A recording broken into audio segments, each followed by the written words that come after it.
Hey, good afternoon, everybody. Dan here, Ultimate Boston Red Sox Collector page on Facebook and YouTube videos. So I haven't posted a couple days. My last video was a non-Red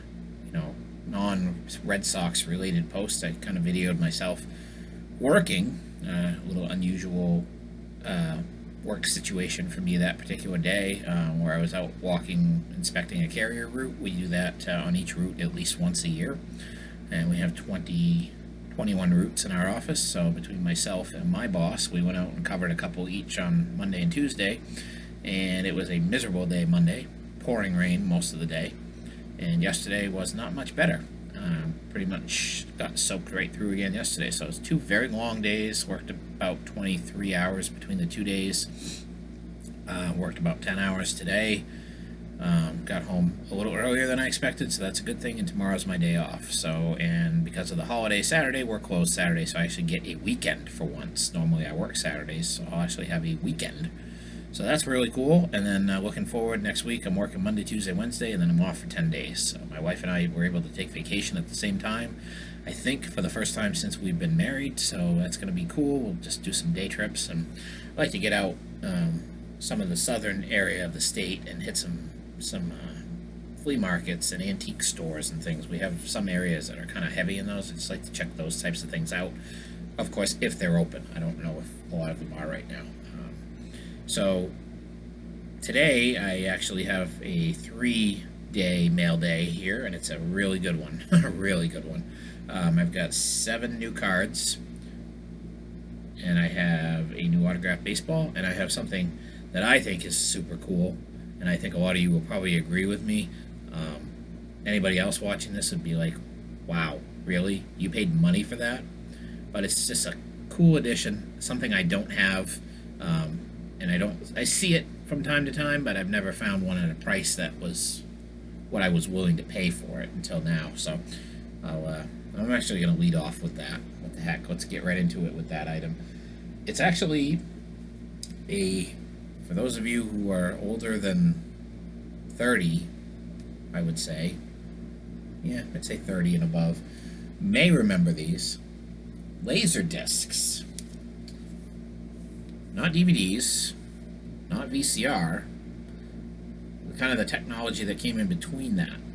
This is what they call the laser disc. Now, because of this, may try to go and search for a Laserdisc player because I never owned one, never owned a Laserdisc, but this is actually the Laserdisc of the 1986 World Series. Now, as heartbreaking as it would be to rewatch this again, it's super cool. I just love it. It's in really good condition. I don't know if this is the original sleeve it came in, but it fits it like a glove. Got a nice little biography on the back with some more action photos. Just a really cool item. I don't think it's ever been opened or played, but it's the dork in me that saw this, and I'm like, I gotta have that. And it wasn't anything new to me. I'd seen it many times. Like I said, I didn't find one. I didn't want to pay more than $10 shipped, and I didn't. I think I paid $8 and change shipped, and I'd do it all day long. If I could find any other laser discs of Red Sox, it was a very limited window when these were made, so I don't think that any of the older years, like 75 would be the next back year of a World Series anyway, and then you're jumping all the way to 2004. I don't think the Red Sox would have had any reason to have a laser disc made in the year that they were popular other than this one. So, and this is, I think, prior to laser discs being done. I'm pretty sure this was, the big era of the VCR. So this is just cool to me. I don't know why I like it so much, but very nice looking piece. It'll go nicely with my record albums, which I did feature on one of my earlier videos when I first started doing this, as one of the first items of memorabilia that I showed. So something cool for the collection. Will look nice next to my record albums, which someday I may splurge. Hobby Lobby sells some nice record album frames that you can buy that they fit perfectly in there. I don't know size-wise. It looks very similar size-wise to a record album. So I may someday, if I can find some wall space, when I maybe consolidate something, maybe throw that up there. So thought I'd lead off with that kind of cool item. So I'll move on to some of the cards that I got in. I want to send a shout out to John Mangini, who posts some really cool videos with some really obscure cards and cool things. He posted a video with some Hostess cards. He's posted a couple actually, and he was showcasing some of his graded ones and some of his nicer condition ones. And he threw up there a 1977 Carlton Fisk, and I'm like, I don't have that one. I commented on his video that that was one I did not have, and that got me right on eBay, and I found one for my collection. Not as nice as his graded ones, probably closer to the ones that he posted in his last video with his binder. That was a response video, I think, to Pepino Man. This one's pretty nicely cut. The bottom is miscut. You can see if you look under the R on catcher that there is a little bit of a jet on that. It jets out a little bit. All of the other ones are cut outside the lines, so if you really wanted to try to be precision with an X-Acto knife or something, you could probably even it out, make it look nice. But it's not a card I'm going to grade. It's just for my binders, and this will complete my 77 Hostess set. I don't actually need that many Hostess cards to complete my complete run of Red Sox. This is one of them. I do need a Jim Rice, and I think, the Carl Yastrzemski variation, I want to say, is from 75, where he had one that said outfield and one that said first base. I have one or the other. I don't remember off the top of my head. So I don't need many, but this one completed my set. So thank you to John Mangini for posting that. That kind of got me, reminding me that, hey, I don't have this card, and it's not that expensive. I paid a couple bucks for it.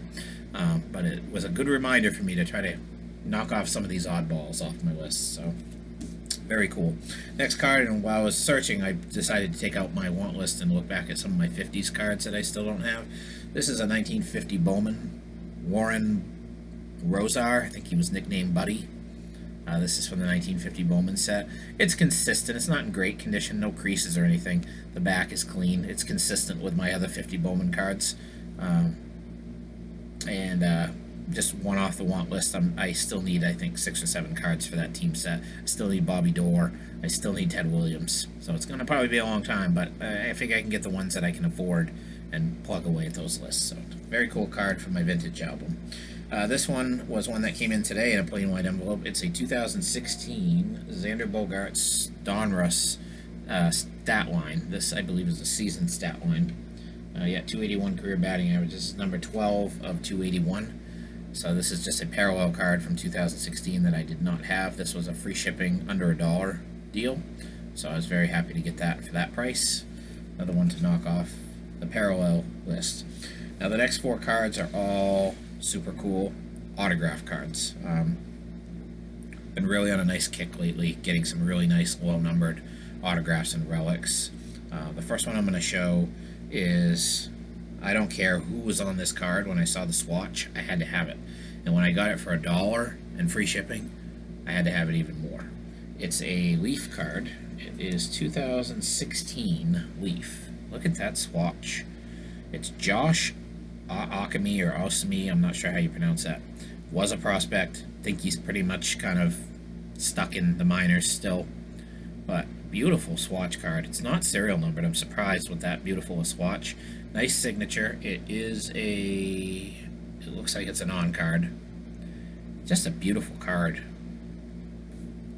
Nice full color image of him on the back as well. Super nice card for $1. I mean, I'll buy it for that swatch. I would have paid $5-6 easily for this card, but for $1, no brainer. So that's my steal of the day. That'll go in my binder. It won't fit. It's a little too thick, so I have some 4-pocket pages that I just slide the top loaders in. So that's how I store those anyway.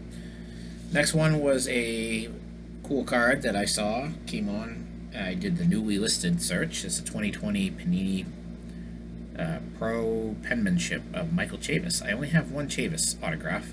He's got a ton of them out there, and I find that they go for a little more than I want to spend most of the time. So this gentleman listed this one as a buy it now for $7 or best offer. And I offered $5, and I got it for $5, and I think it was $2 shipping or $2.50 shipping. So that was a price that I'm willing to spend on this kid. I'm not really sold on him yet. He came out blazing last year, but he kind of is a guy that doesn't have a position right now. I mean, he could very easily play second. He could play some first. He could play some outfield. He's got some versatility. I have a bad feeling he's just going to be a guy that pounces around for a few years, never gets a full opportunity to play, and will just kind of fizzle out. That's my opinion. I don't think he's a stud prospect by no means, so I'm not willing to spend a lot of money on his cards. But this one, for $5, I was all in on this one. It's a nice looking card. Prism makes some nice cards, so I was all in at $5 on that one. Next card, the glove himself, Mr. Jackie Bradley Jr. It is 2017 Panini Immaculate Collection. And if I hold it up just right, you can see the gold signature. Looks like a eye black piece is honestly what it looks like, and I don't know if that was the intent or if that's just what it looks like. This one's numbered to 10. It's number 8 of 10. It's super low numbered Jackie Bradley. I picked this one up for what I consider to be a very good price for a serial numbered to 10. Now, Bradley is a great defensive player, has shown flashes offensively, is a very streaky hitter. I think I've talked about that before. He's just not a guy that has put up any consistency in his career. But yeah, he's a great defender, and they haven't traded him yet, so we'll stick with him for now. JBJ, Jackie Bradley Jr. So a nice low-numbered serial number card of Bradley. Second or third Bradley autograph. And this one's cool. I don't have many of this guy. I think this is my second or third. It's a JD Martinez Topps Tier 1 from 2020. This was a best offer as well. It's numbered to 100, number 98 of 100. Nice, typical classic JD signature on there. Nice looking pose on the card. Super nice. Seller listed it for 20. I offered $16.95. He took my offer. My offers can be really weird numbers sometimes. I try to be fair with my offers. I don't want to insult anybody, but sometimes people just don't care. They just want to move the card, and it can be somebody that's a Yankee collector and said, I don't want this card. I'll take anything above $10. I'll take. You never know. Do yourself a favor. Make a reasonable lowball offer. I guess is the best way to say it. I thought taking $3 off the card, you'd be amazed at how many people would come back and say, how about $17.50? Or, offer $19 on a $20 card and they deny it. Or they counter at $19.50. It's like, it's $1. But every seller has the right to do that. That's their property. They can do what they want. But I saved $3 on it. Nice looking card. I think it was free shipping too. And it came in a bubble. So I was happy about that. So, very cool JD Martinez. This is number 2, I think, in my collection. I don't have many of his. He didn't really start coming out with them until last year. So those are my new autographed cards, and my last item I'm going to show is a new autographed baseball. I'm going to go ahead and take it out of that little plastic baggie here. I have an extra ball holder. I will go pick one up tomorrow. This is of a guy who played for the Yankees and Red Sox, one of the many. Was a catcher. Most of his career was a... I don't even know if he was a backup. He was a starter for a long period of his career with the Yankees, and then transitioned into a backup. And the Red Sox actually brought this guy in the late 1980s and early 90s. He had a brief stint with the Red Sox. Rick Cerrone, again, more well-known for the Yankees, time with the Yankees, but beautiful baseball, nice condition. It's a Bobby Brown official American League ball, signed on the sweet spot, a little bit of toning on it, a little bit of discoloration, very minor though. It's hard to find balls from the 80s that don't have that on them. So, very nice autographed baseball, another one for the collection. I will get a cube for this tomorrow, and a couple of people have asked me to do a baseball showcase, and I definitely want to do one. It's just time consuming to take them all out of the cases and everything, so I gotta go back and label a lot of them too. I've got some that I'm not even gonna know who they are. I'm gonna have to really do some research to find out who they are. So, Rick Cerrone baseball, last item that I got in with today's mail day. Super cool mail day of 9 items from the last 3 days. Happy to share them all with you. Hope everybody enjoyed, and that's gonna be it for today's video. I am out. Have a great night, everybody.